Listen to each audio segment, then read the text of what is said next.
Joellen, what about you? In the case of this price cut for Tesla in particular, what do you expect the cascading effect to be across the rest of the industry? Are they going to the historical precedent here, are they going to elbow competitors out?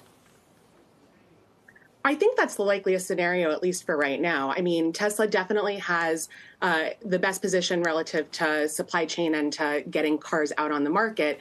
And although, the EV market is growing dramatically and the number of players involved is growing by leaps and bounds, Tesla still has the ability to deliver more goods to the market right now. So I think that they can really take a big bite out of the market, which is growing and will continue to grow for the foreseeable future.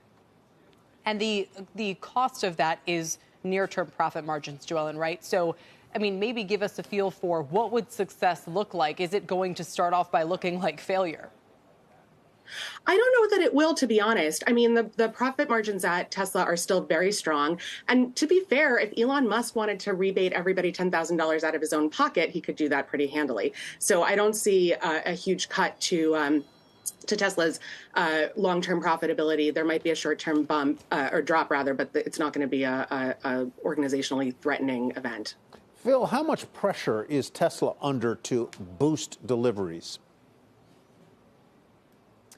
They're under a fair amount of pressure from the standpoint of, look, they've got 4 gigafactories worldwide. They've got 2 here in the U.S., 1 in China. The biggest is in China. And then they've got 1 in Europe. So you've got these factories that are in place with a manufacturing capacity of somewhere around 2 to 2.2 million vehicles. So you don't want to, if you have that capacity and you can use that capacity, you want to use it. And if you're Tesla right now, you have the hammer, Tyler. You have the best-selling electric vehicle in the world with the Model Y, and it's in a sweet spot in terms of pricing relative to other vehicles. So if you are Tesla and you can afford to take a bit of a hit on your automotive gross margins, which were, 26.8% last quarter, all right, so you drop them down to 22 or 21%. You know what? That's still more than double than the profit margins from all the established automakers. So that's why if you're Tesla, the cutting of prices makes sense. You can afford to take a bit of a hit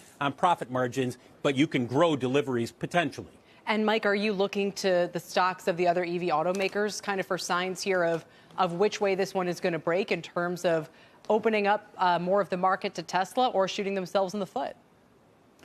Certainly looking at them. I actually even think the legacy car makers are worth looking at, too, because a lot of the embedded growth expectations for GM and Ford and the Europeans and everybody else is based on how much of the EV market they can capture. So I think it's all connected. One of the issues with reacting to Tesla's pricing moves is that if it seemed as if it were this grand strategy and they had sat there in a disciplined way and said, this is what we're going to do as a power move to gain market share, it might have been taken a little bit better. And if expectations for earnings weren't already so high, then maybe the market could have absorbed it. But it seems as if it came right along with the typical end of quarter scramble at Tesla to try to deliver as many cars to meet targets, and it's happening at a time when they were shut down in China for a little while. So it just has this sense of a disorderly, slightly panicky reaction to, and by the way, earnings estimates for 23 and 2024 are down 20% at Tesla in the last 3 months. So whatever the long-term impact, the short-term impact is, the stock looks more expensive than it did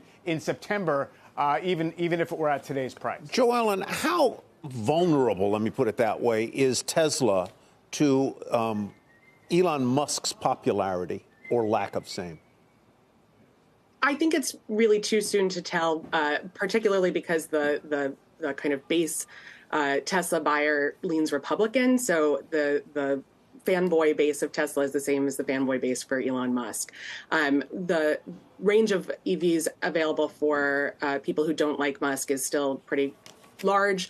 The price might be high, but I don't know. I think it's too soon to tell. There's always a risk of CEO personality and CEO behavior leading organizational behavior. The organizational reputation seems to follow CEO reputation pretty robustly in the organizational research. So it could happen. I think the likelihood in this scenario is relatively low.